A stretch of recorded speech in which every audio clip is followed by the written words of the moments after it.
firstborn son. This is the story of their complex relationship. Charles tried to be a more modern parent, but he didn't have the tools because he didn't grow up with them. A shared tragedy defined this father and son. There's this marvellous picture of Harry holding very, very tight to Prince Charles's hand for support.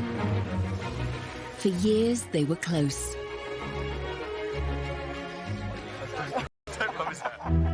Until a shocking interview exposed the cracks in their relationship. Trapped within the system, like the rest of my family are. These are seismic statements to make. Charles Hugh felt very exposed by his son. Tonight, royal insiders explain how this relationship fell apart.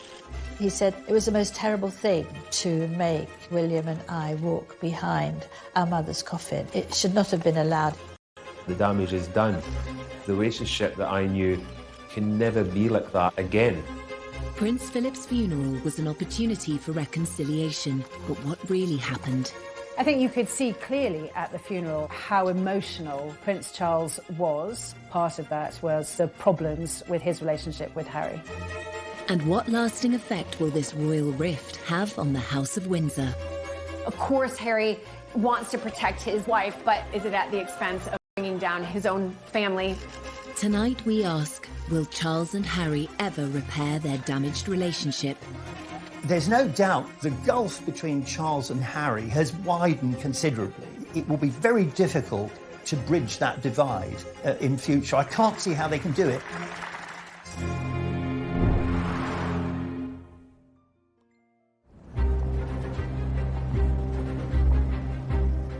March 2021. The Duke and Duchess of Sussex sit down with Oprah Winfrey for an explosive and revealing interview. It will rock the foundations of the royal family. Please explain how you, Prince Harry, raised in a palace, in a life of privilege, literally a prince, how you were trapped. Trapped within the system, like the rest of my family are. My father and my brother, they are trapped. Harry's claims exposed the unhappiness of the couple's life behind palace walls. They also revealed the full extent of his estrangement from his family, particularly his father. The person that was really sort of knocked to the ground in that interview with several punches was Prince Charles. 100%. The takeaway from that interview was that there is a real rift, there is real distance, there's real anger. You could see that it was, but at the same time he wanted to. He wanted to get a message through that he has struggled deeply with what's been going on, and there are definite fractures in the relationship. These are seismic statements to make about one's own family members. And I wonder whether, from Charles's point of view, he would have felt very exposed by his son. The Sussexes' interview with Oprah had echoes of another controversial royal interview, which took place in the 1990s, when Prince Charles spoke frankly about the state of his marriage and confessed to cheating on his wife, Princess Diana. Did you try to be faithful and honourable to your wife when you took on the vow of marriage? Yes, absolutely. And you were? Yes. Until it became irretrievably broken down. In the back of Charles' mind, there would have been a certain amount of guilt because it would have brought up memories of his own attempt way back in 1994 to get the media on his side. So on the one hand, he was being criticised by Harry and was probably very upset by that. But on the other hand, it's very difficult for me to sort of attack him for doing something which I myself did, you know, when I was young. Every single time anybody agrees to one of these huge interviews, they're doing it for one reason and one reason only. They're doing it to put their side across because they assume that when they have done that, everybody will be on their side and love them even more. And we've seen so many times in the past how mistaken that can be. While Charles's interviews stunned the world in the 1990s, his son's revelations may have gone a step further and hurt those closest to him, including his father. There's no doubt the gulf between Charles and Harry has widened considerably.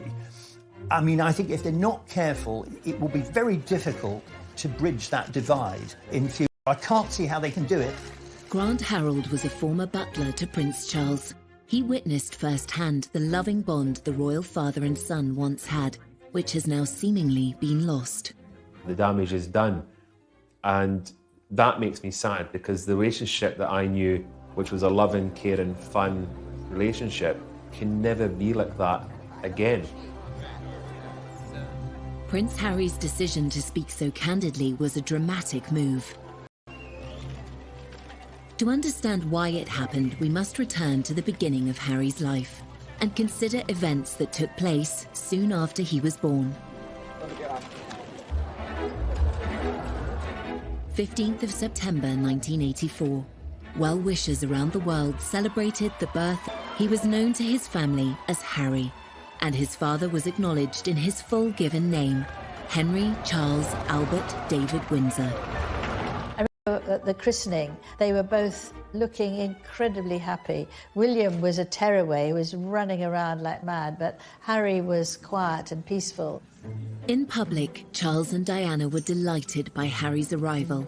But in private, they're said to have clashed over how to raise their sons. Diana wanted them to experience the real world with a degree of freedom, a concept that Charles may have struggled with. Diana would, take them to what became a favourite with Bill Wyman, the Rolling Stones' Sticky Fingers in Kensington Church Street. The Prince had a slight problem with it, because I remember once when they came back, there was this look of horror across the Prince's face, because he couldn't actually work out why, with a brigade of good chefs at Kensington Palace, Diana would have to take them for a burger.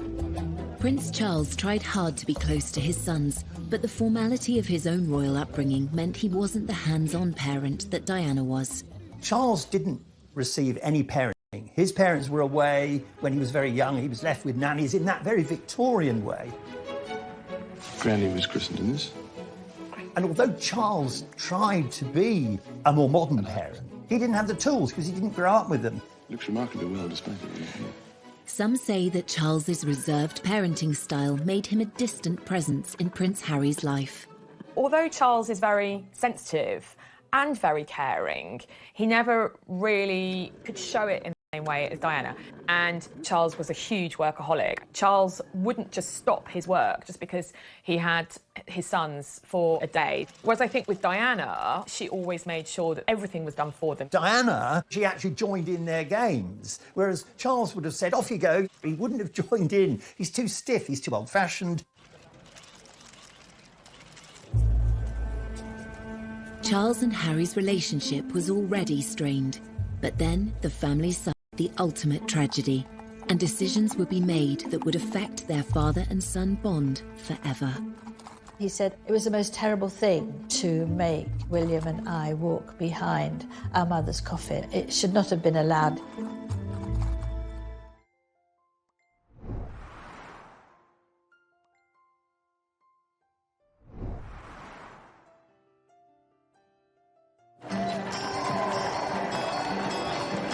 When Prince Harry was born, he and his brother William grew up initially in a happy family unit.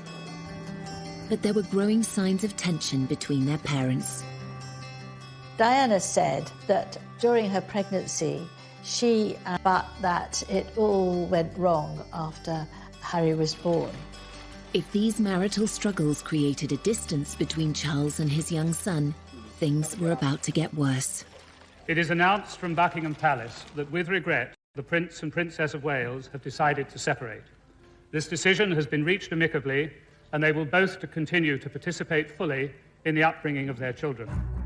In 1992, Harry's parents went through a very public breakup. The 8-year-old now struggled as he was bounced between Charles's Highgrove estate and Diana's Kensington Palace apartment. What a child wants is stability, structure, and love from their parents, and that kind of constancy gives children a sense of safety. If they're going between two separate households, that can feel very destabilising for a young child.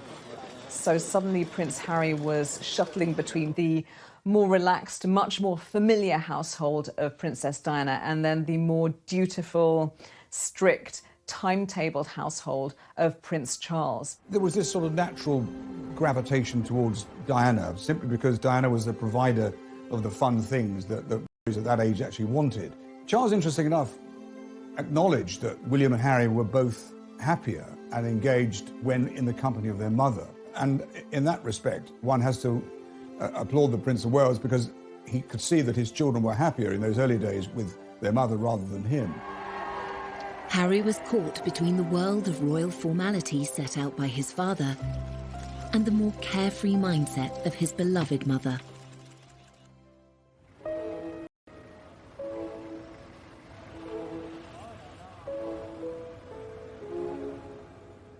We have reports from Paris that Diana, Princess of Wales, has been killed in a car accident. Prince Harry had been with his father at Balmoral when the news broke of his mother's death in August 1997. Prince Charles tried to offer his young son the support he needed. Charles had this huge responsibility to protect the boys, and there's this marvellous picture of Harry leaning down to look at the notes and the flowers, holding very, very tight to Prince Charles's hand for support. It's a very, very moving moment, I think.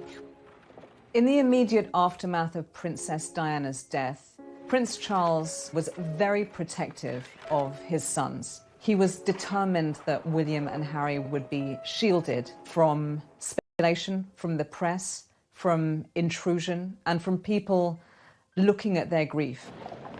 At the funeral, however, it was a different story on the world. The private mourning of Diana's sons was on full public display.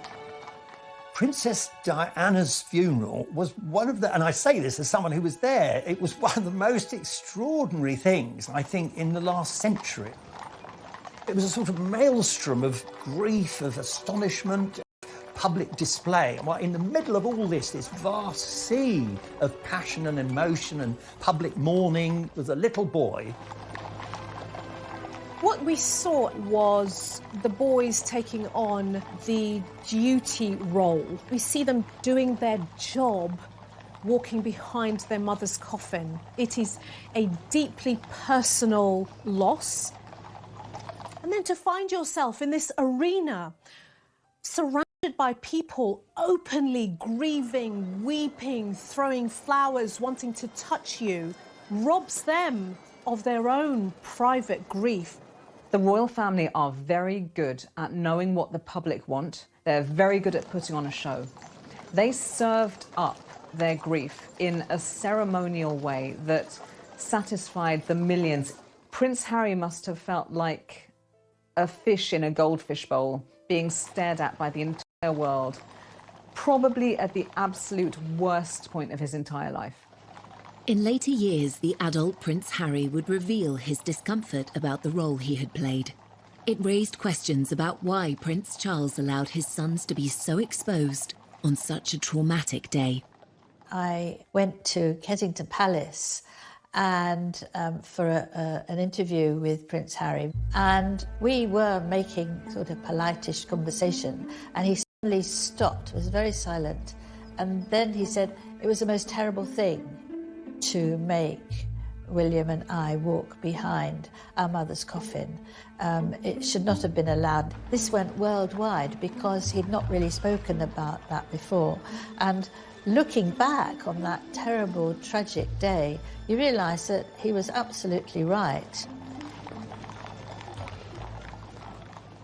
Clearly, it was a traumatic moment for him. Clearly, it's something he wouldn't make any child do himself.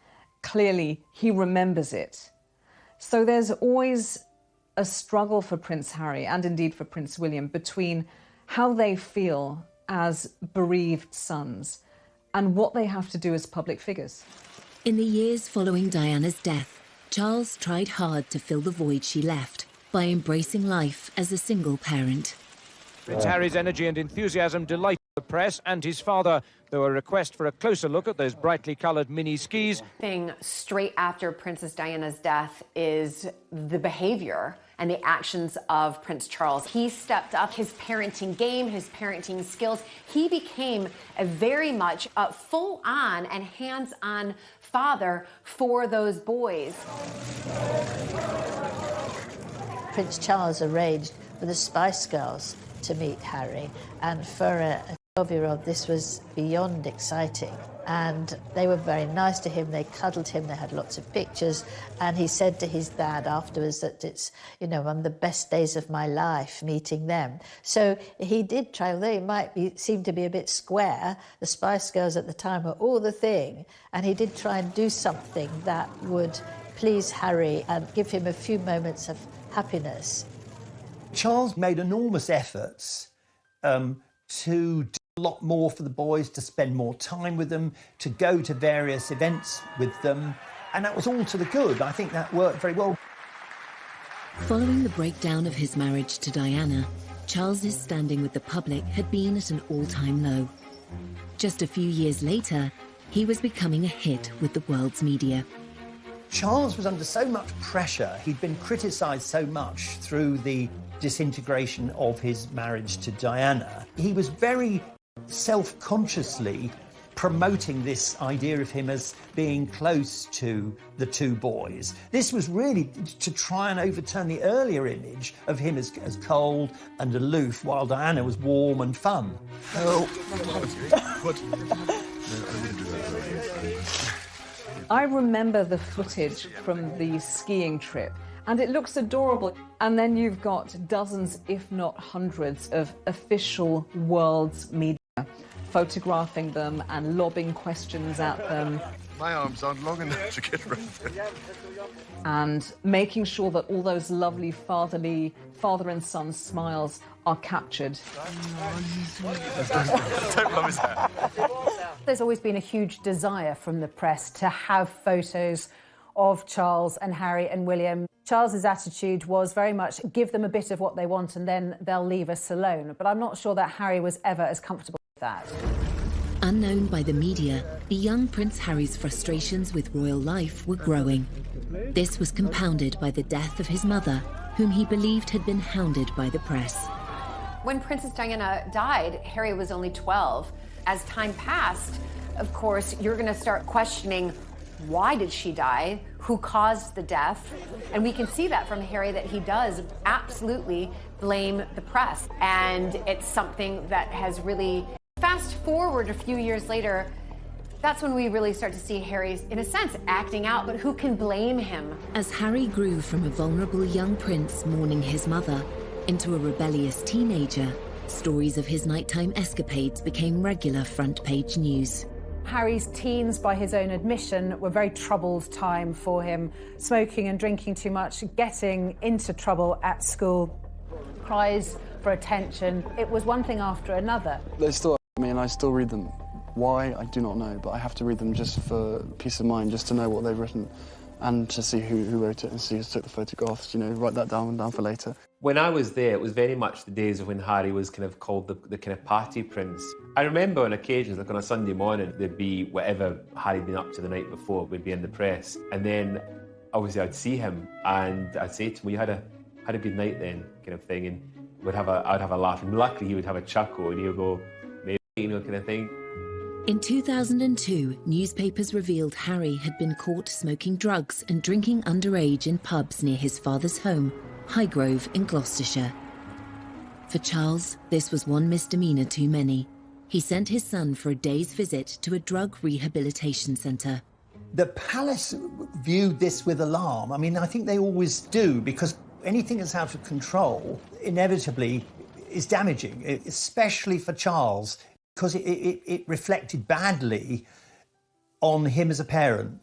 Prince Charles has got a lot of support today, not least because this is a situation that thousands of parents in Britain have faced. He insisted Harry should visit a drug rehabilitation centre. I think the idea was that it would give him a shock. He would go there and see, you know, what it was like if you allowed drugs to sort of take over your life. I suspect Prince Charles did that because in the eyes of the public, that's what the public wanted to see or felt that he should do. But at the end of the day, you know, there's a lot of, rebellious children who in normal families will do a little bit of underage drinking. So I think it's what do we need to show the public that we're doing in order to sort of hone in this behavior.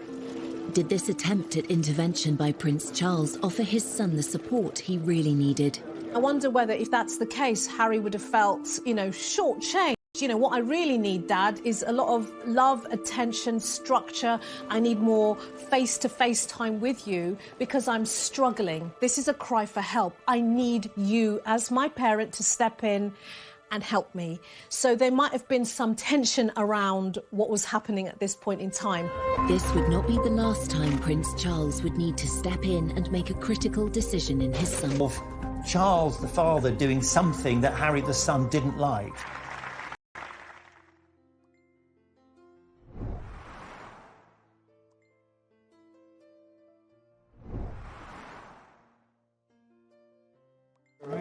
One reason for the decline in the complex father-son relationship between Prince Charles and Harry is the difference in their approach to life and to their royal roles.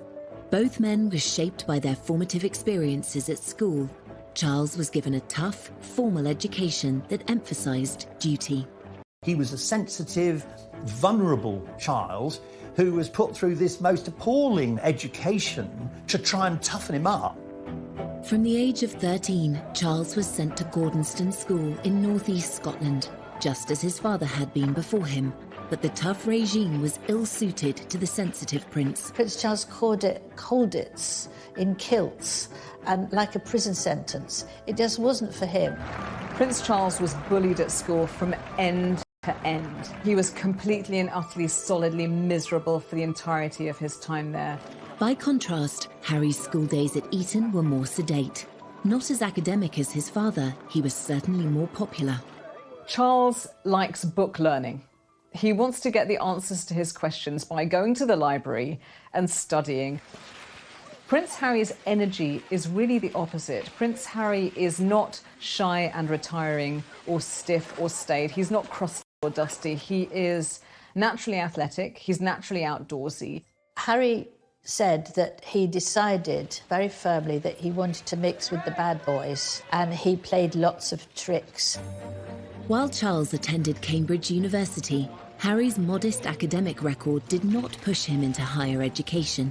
Yet both father and son spent time in the armed forces, developing their sense of duty. Exams never been my favourite, and I always knew that I was going to find it harder than people, but I'm through that now, and finally got hands-on to a job that I absolutely adore. It is still hard work, but I'm better than William, so it's fine. Yeah. Going into the military is actually quite traditional for male members of the royal family. You do your stint in the military. It's a very 18th century idea. Prince Charles and Prince William did their years in the military, but they didn't make it their identity. As heirs to the throne, Charles and William have special roles. Whereas Harry saw in the armed forces an opportunity to create his own identity and purpose. If they said, no, you can't go frontline, then I wouldn't drag my sorry ass through Sandhurst. He could forget about himself as a royal. He could forget about the press intrusion. It was as if his army experience gave him what the colleagues loved him. They barely can even think of him as sort of a prince. He's just Harry to them. He's one of them. Even as Harry's service career thrived, the interest shown by the press was growing intense. His father tried to help.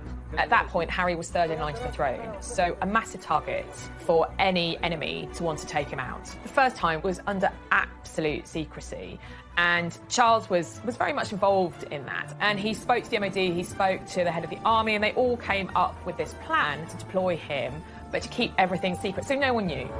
When he was deployed to the front line in Helmand in December 2007, even his butler was unaware. When he went to Afghanistan, that was extraordinary. I mean, at that point, I thought we knew where they were. We didn't know.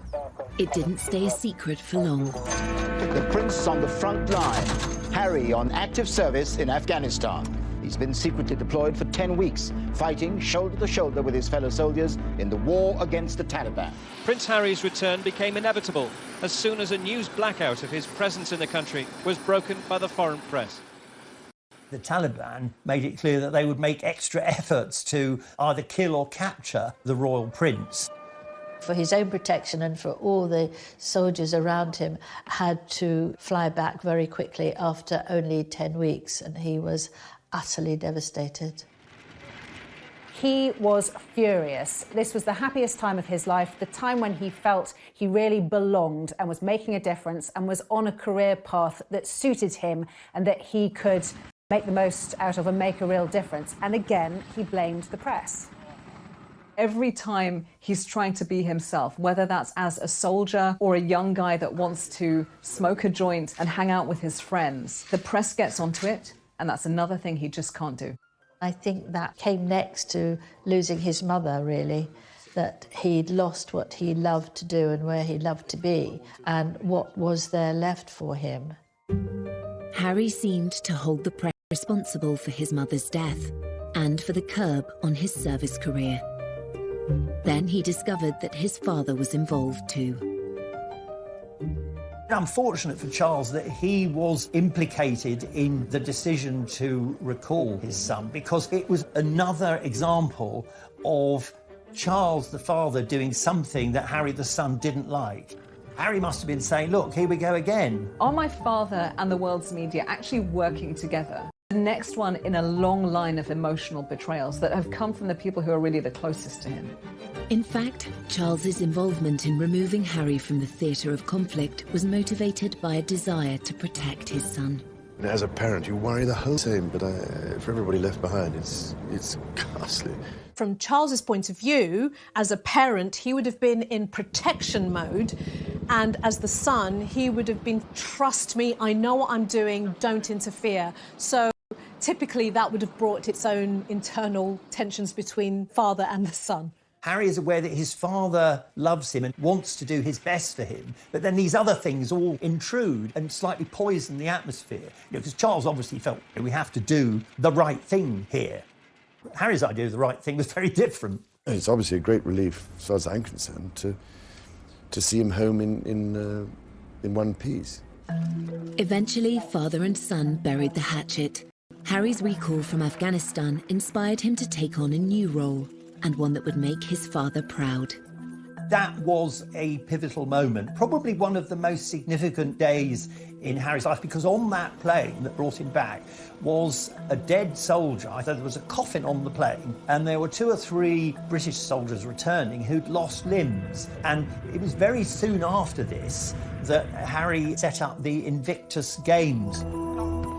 In 2014, Harry played a pivotal role in organising the Invictus Games, which today involves 500 competitors from across 20 nations.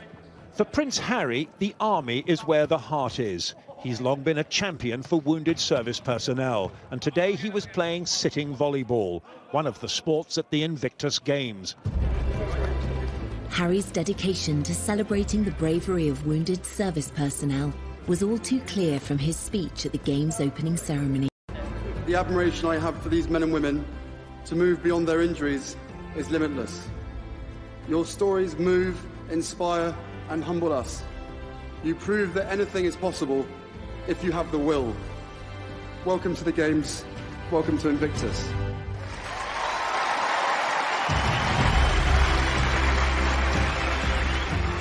It was to prove a golden period for a now united father and son. Charles was very, very proud of Harry. What parent wouldn't be proud of their child coming through and blossoming and showing real confidence, real purpose, creating something that embraces a huge community? That is a huge step forward. I think it was also a way for him to bring his parents together. So from my father, I've got a sense of duty, a sense of continuity, a sense of my responsibility as a royal. I'm not going to be the rebel anymore. And then from his mother, he has the human rights aspect, the international aspect, the charity aspect. And those two things fused together really powerfully, and they're still fused together. Much in conflicts, Harry realised that this spoke to him in a special way. There have been many low points in the relationship between Charles and Harry. The high point, the bit they will both always remember as a point in time where they came very close. That would be the success of the Invictus Games. I mean, it was almost like, father and son finally found something that would lock them together. With his father's blessing, Harry helped turn the Invictus Games into an international success story, giving a powerful voice to thousands of injured servicemen and women around the world. Harry was now making a positive contribution to the royal family and to wider society. Father and son were now more aligned than ever before, and Harry was soon invited to take on further public duties. Prince Harry was a different type of royal. He was a royal just like his mother, very hands-on. Prince Harry has never wanted to just do the service and the duty that a royal member, must do by simply arriving at an event, giving a speech, waving, and leaving. He wanted to take on more active roles, being very, very hands-on, dancing, hugging. You can't sit there with a stiff upper lip with your crossed arms and not get involved. We knew from the start that these countries were going to be fantastic fun. I've never taken myself too seriously. There's a real contrast between Prince Charles and Prince Harry when they do their royal tours. Wherever they are in the world, Prince Charles does it blatantly as duty. So he's there, and wherever he is, even if it's like 100 degrees outside, he's wearing a very closed suit that's completely buttoned up. And he smiles, nods and waves, and he's jovial, but he's still a little bit stiff. Well, you would be, wouldn't you? You would be watched by all you lot. Anyway. Prince Harry on international royal tours is clearly having a really good time. We see Harry as much more at ease in his own skin. He had a good template in how he saw his mother behave, and where, he's hanging out with Usain Bolt and he's meeting people and he feels good about himself. This was Golden Harry, the bloke that everyone wanted to go and have a drink with, the bloke that all girls wanted to go and have a flirt with. He was that kind of the action Jackson superhero that had served his country and kind of could do no wrong. Charles and Harry were very close, probably as close as they've ever been. There's a famous Oscar Wilde quote which says about children and their parents. It says, first we love our parents, then we judge them, sometimes we forgive them.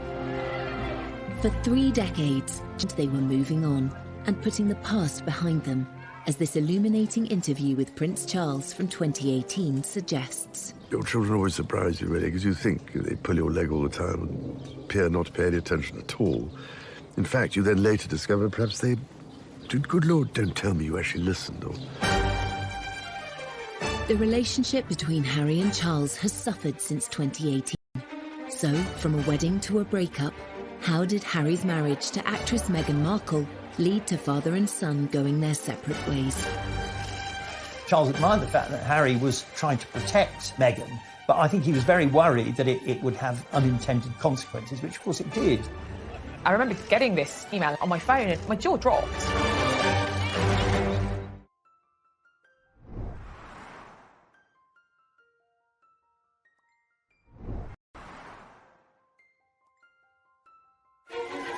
Royal history shows that affairs of the heart often clash with responsibilities of the role. In the case of Prince Charles and Prince Harry, adding a love interest to an already complicated father-son relationship had the potential to make matters worse. This is a repeating pattern over generations in the royal family. We've seen it with Charles, Diana and Camilla. That tension between wanting to be the person you love, being in a family business and also being a member of a family.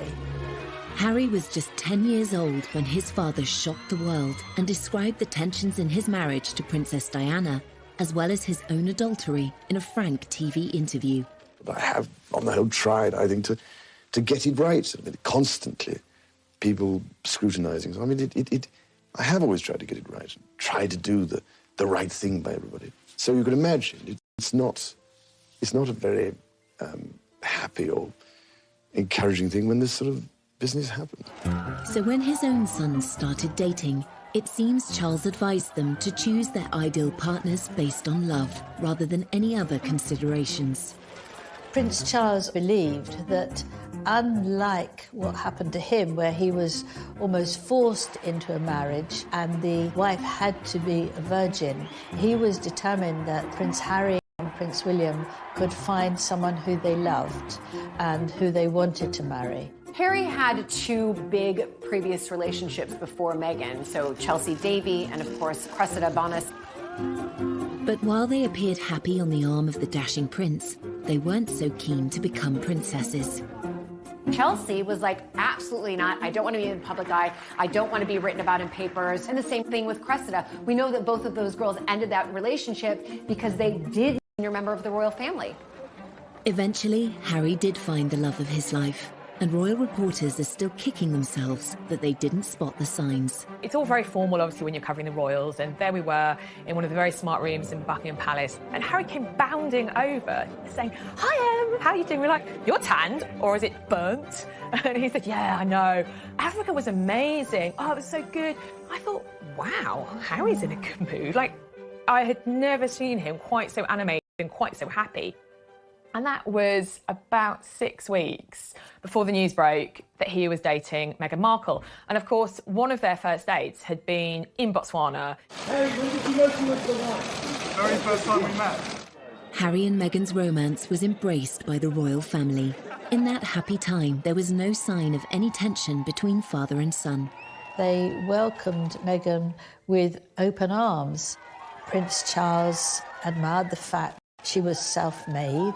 Charles, he's slightly obsessed with the idea that somehow you've got to retain the magic of the royal family, but you've got to modernise. And what better way than to welcome a woman who's not only divorced, but American and of mixed race.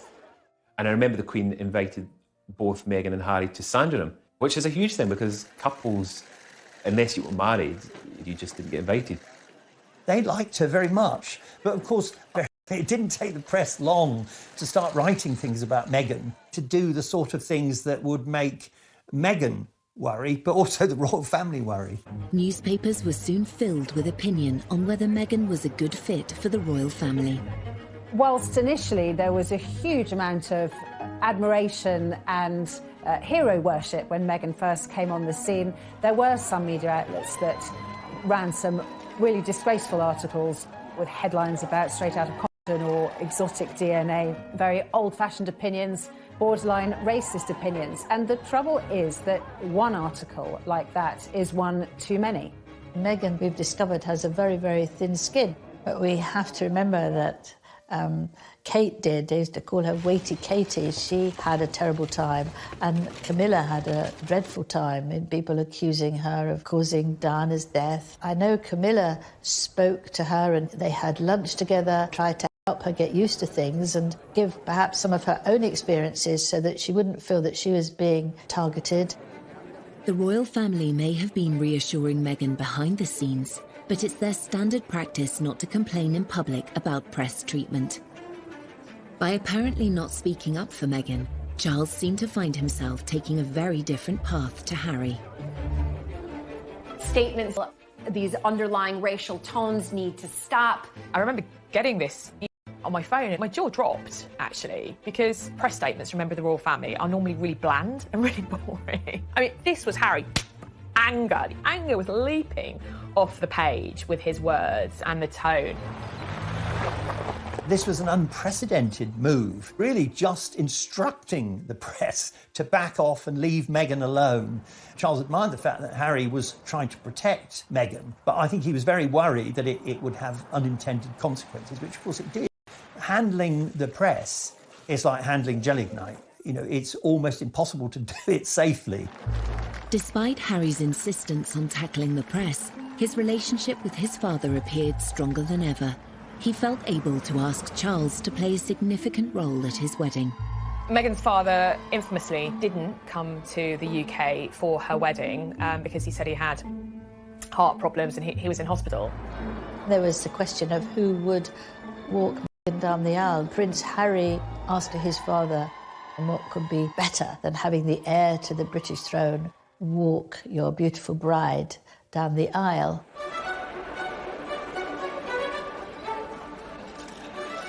He proffered his arm, she took it. He said, "You look lovely." She said, "Thank you." And they process up to the altar, and there's Harry. And he turns to Charles and he says, "Thanks, Pa." It's such a touching moment between father and son. He's so proud of his soon-to-be wife, but also so proud of his father, literally welcoming Meghan into the royal family in such a kind way. This was a very important symbolic act in terms of optics, that, you know, Meghan is now part of our royal family. A marriage is when two families come together. It's not when two individuals come together.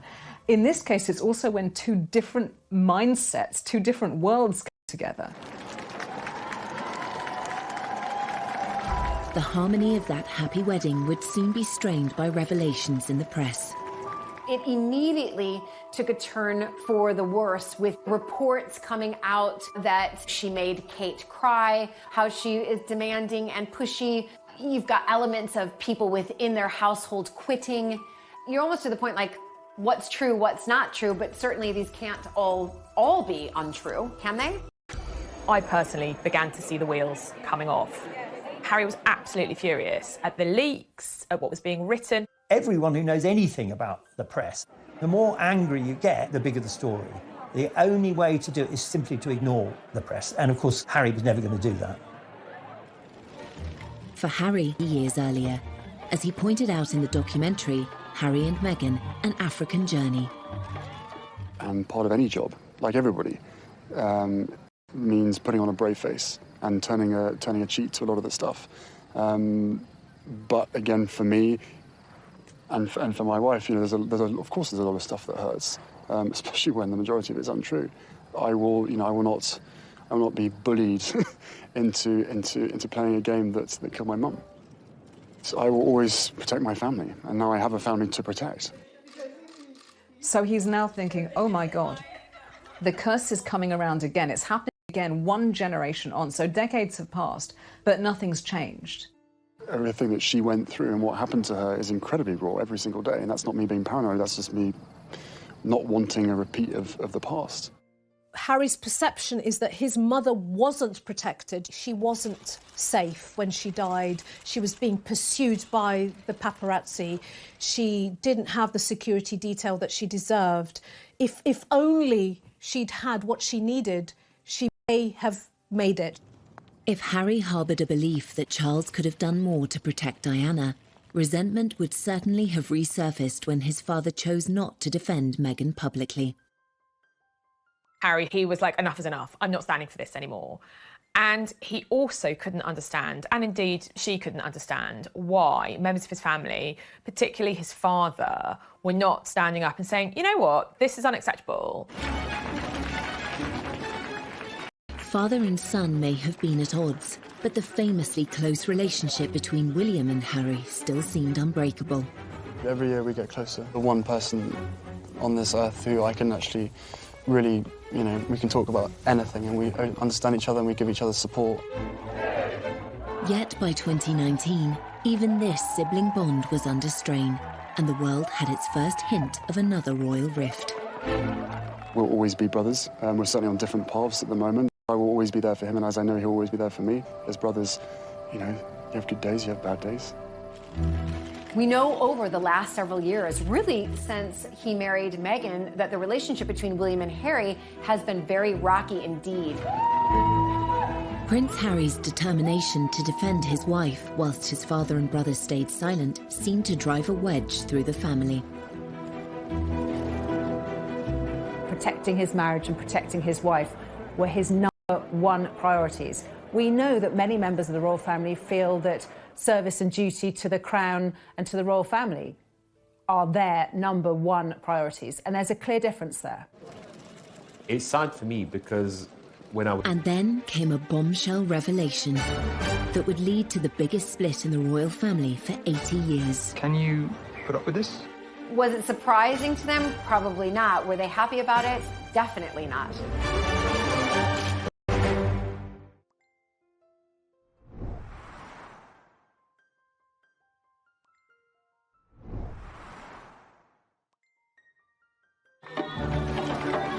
In September 2019, Harry and Meghan were on a 10-day tour of Africa, where they appeared to be embracing their royal roles. The messaging was positive, and I think from Charles's point of view, in terms of the brand royal family, they did a phenomenally good job. I am here with you. As a mother, as a wife, as a woman of color, and as your sister. Behind the scenes, Meghan was struggling to cope with the burden of royal life. During the filming of an ITV documentary about the trip, she made a momentous decision to speak out. The interview with Tom Bradby was a surprise to everybody, but obviously to the royal family in particular. Perhaps you could just give us an idea of what the last year has been like. It's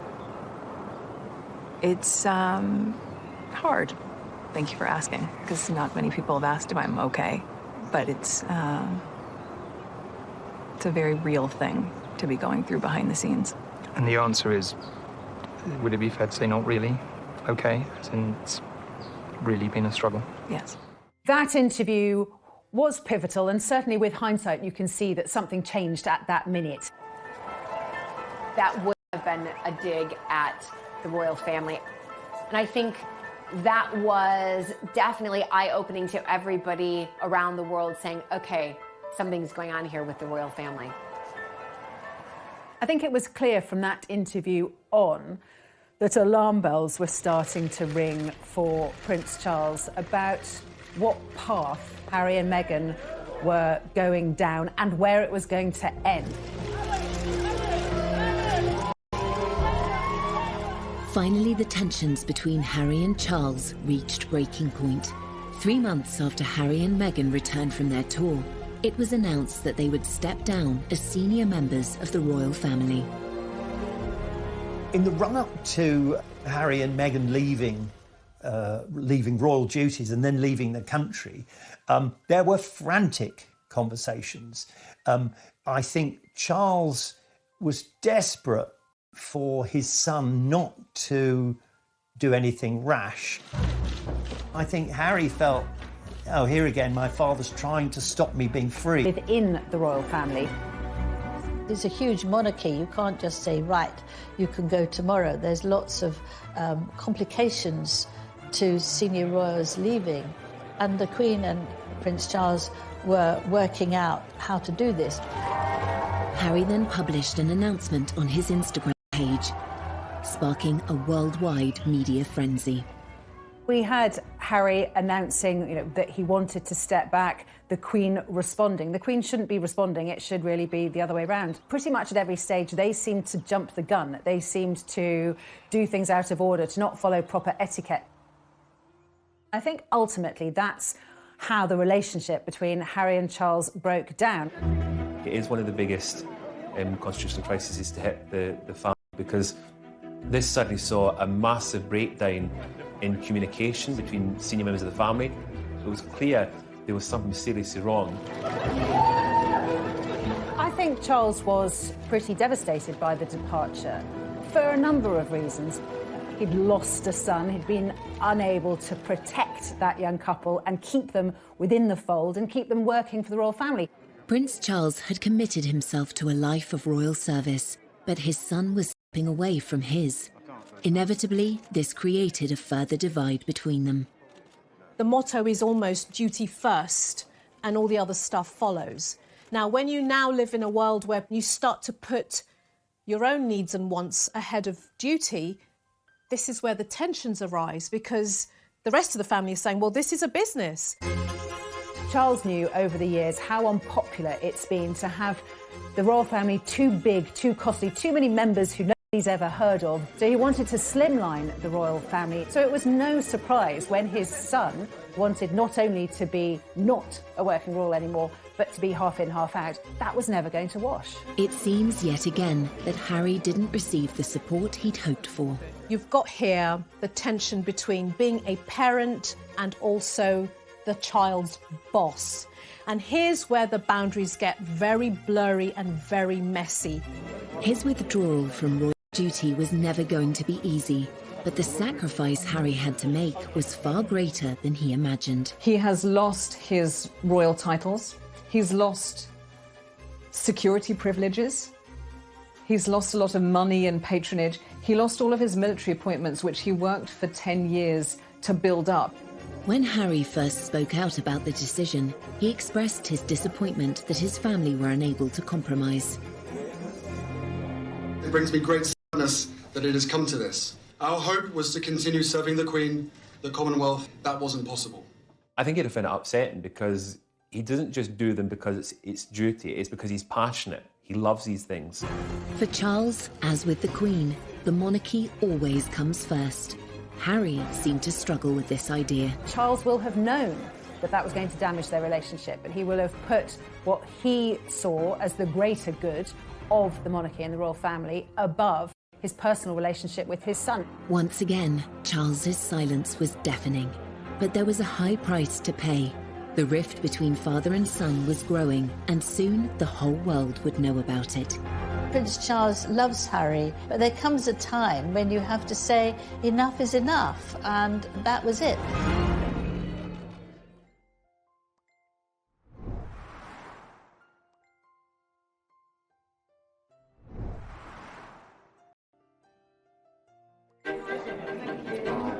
Will you miss Harry and Meghan? In February 2021, nearly a year after Meghan and Harry stepped back from their royal roles, it was announced that their move would be permanent. Weeks later, Harry made the pivotal decision to appear on global television and discuss the issues he has with his father in front of an estimated audience of 60 million.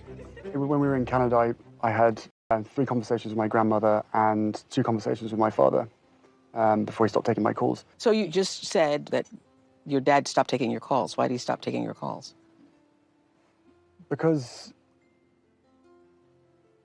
I took matters in, by that point, I took matters into my own hands. There was never ever a time when I worked for Prince Charles and William and Harry that I would never be told not to put a phone call through from the boys to their father.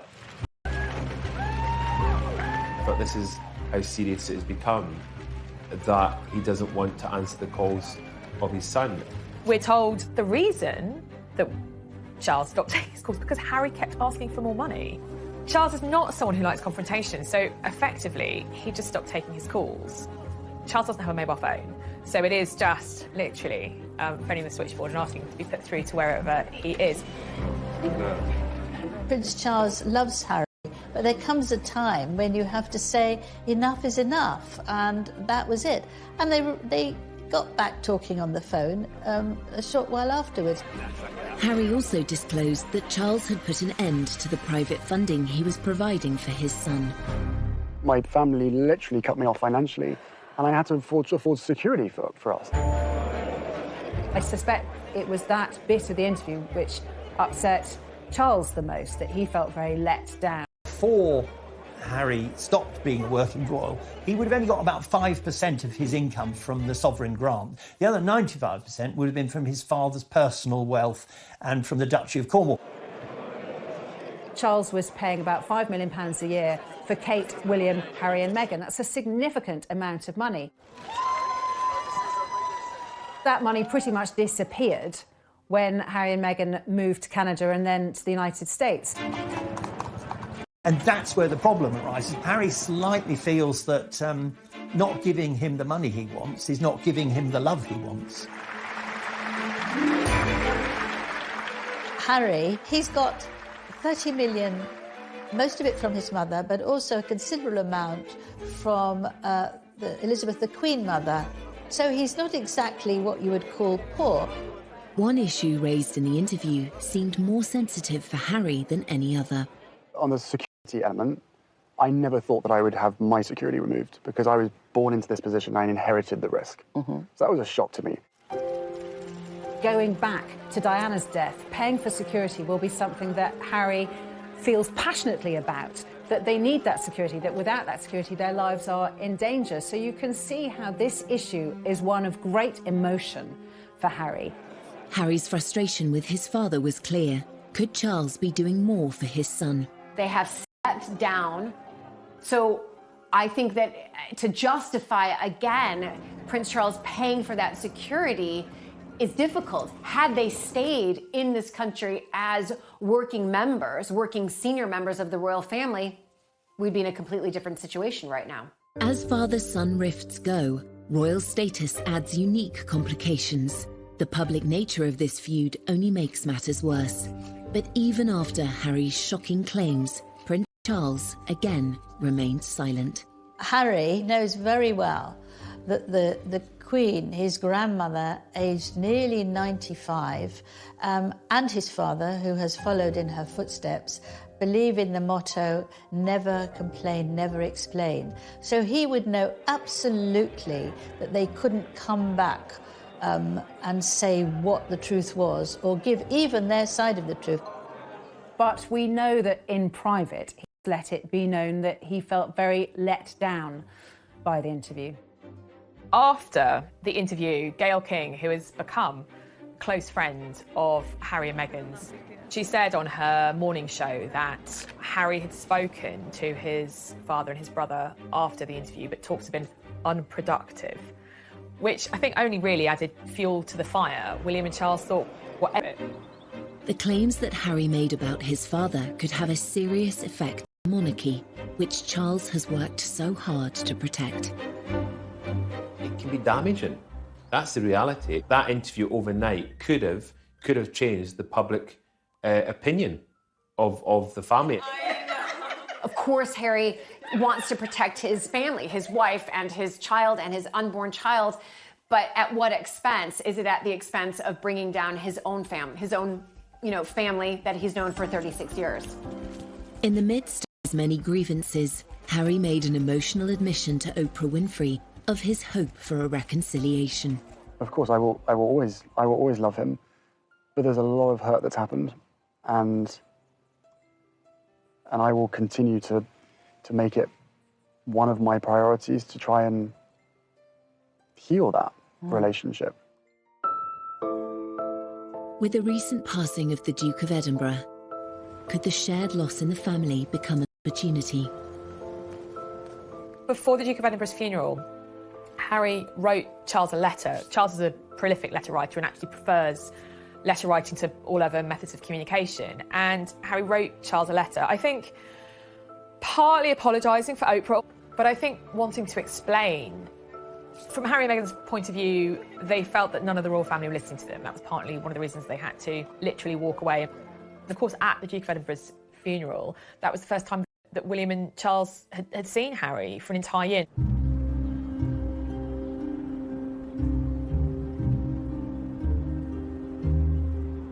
I think you could see clearly at the funeral how emotional Prince Charles was. He seemed to be more willing to show that side of himself, that raw emotion. And I do wonder if part of that was the problems with his relationship with Harry. The Prince of Wales, I think he's anxious, like any father, to put right what is wrong. He is a very caring person. I witnessed that firsthand when I was working with Diana. Whatever protocols he abides by, which he does, of course, he will have an undying desire to make sure that his children are safe and happy. Charles's last-minute decision to break with protocol and have his family leave the chapel walking side by side rather than being driven seemed to be a positive step in rebuilding bridges. I think that this was probably done to try to force some conversation and perhaps repair some of those relationships that we know are not thriving at the moment. We're told Harry and William haven't spoken back up to Windsor Castle, and then the feed cut. And we're told that Charles also spoke to Harry, his younger brother, and to William when they were in the quadrangle of Windsor Castle. But I'm told that, yes, the three of them did talk, and it was kind of baby steps to repairing those fractured relationships. Well, it is often said that funerals are moments of reconciliation, and that is a sight, let's be honest, that many people really wanted to see, not least those in the family themselves. Whether that's just a starting point to fix the relationship will, of course, depend on what happens behind closed doors. After all that's happened, can the bond between Harry and Charles ever be repaired?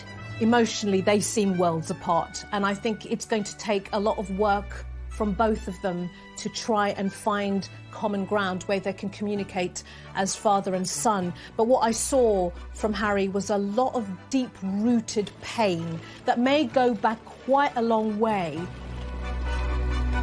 There is a need, in a way, to reach the point where Harry forgive Charles for all the turmoil of Harry's early years. And it may be that Harry needs the distance of being in America, not being a royal who works as a royal. He may need that in order to reach the point where he can forgive Charles. Like with any relationship, relationships can be repaired with a lot of hard work and, to be honest, a lot of time. And I think in this case, a lot of time is going to be needed.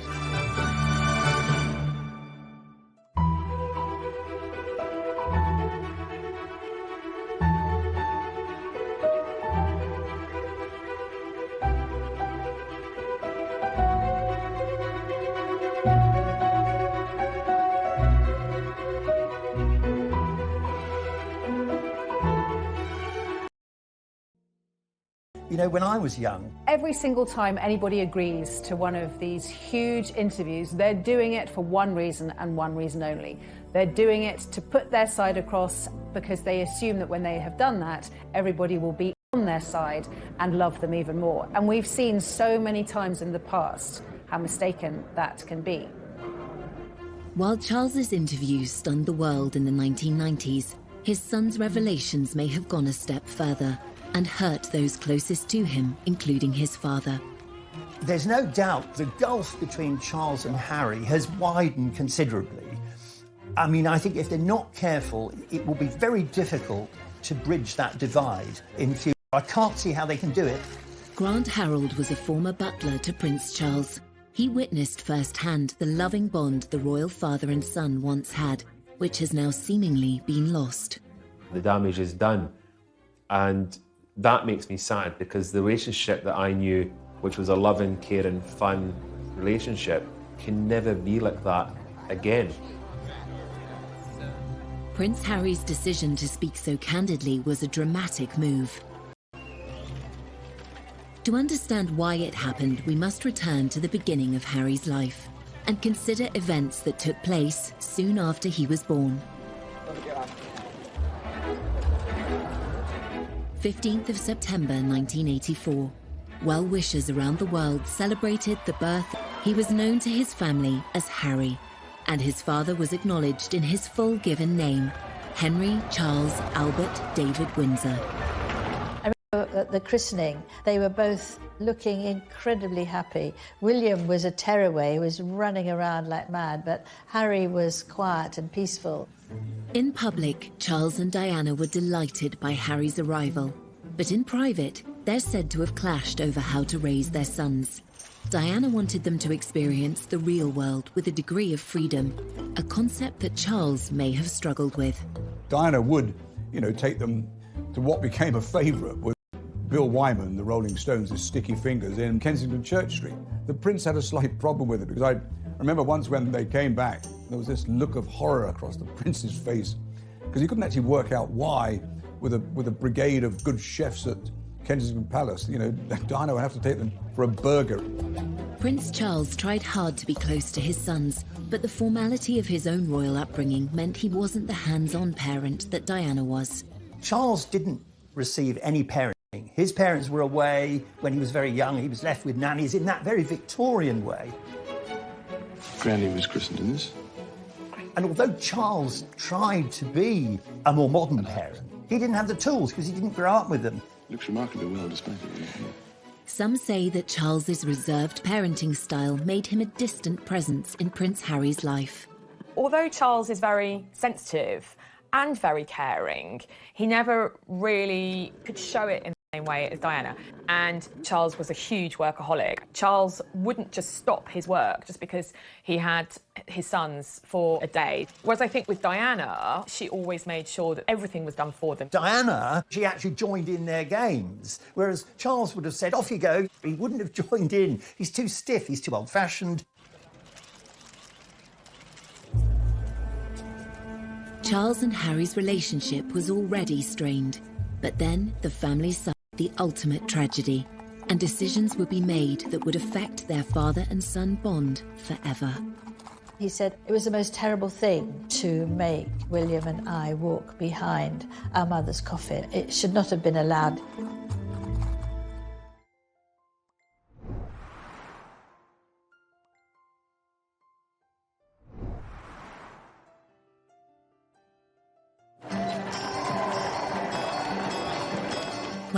Harry was born, he and his brother William grew up initially in a happy family unit. But there were growing signs of tension between their parents. Diana said that during her pregnancy, but that it all went wrong after Harry was born.